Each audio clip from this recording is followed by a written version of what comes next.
Hey guys, Ozymandias from Alpha Buddhist here with a few tips for musicians and songwriters. Um, so lately I've been collaborating with a few bands doing remixes of tracks by rock bands and electronic artists alike to pass the time during the quarantine. So one issue I've ran in is people don't have stems of their music or they don't have isolated vocal tracks of their music available. And it's really an important tool as a musician to keep the stems. So for those you don't know, stems are just a fancy word for having all the instrument groups of your song into individual audio files that go from the start of the song to the finish of the song so that you can import them in any DAW and it will line up perfectly, and then you can remix the song or recreate it basically. They're really useful. For example, if a member of your band cannot make a show and you want to backtrack their performance, it happens sometimes. Well, you have their performance.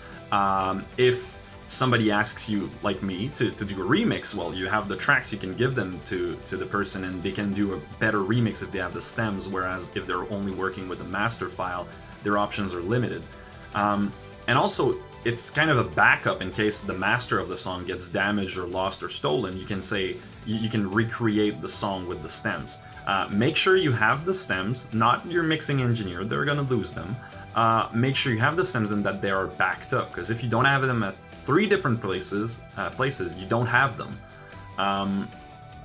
So if you're having your mixes done by someone else, just ask them nicely, hey, can you send up multi-tracks of the mix when you're done, or can you send us stems of the mix when you're done?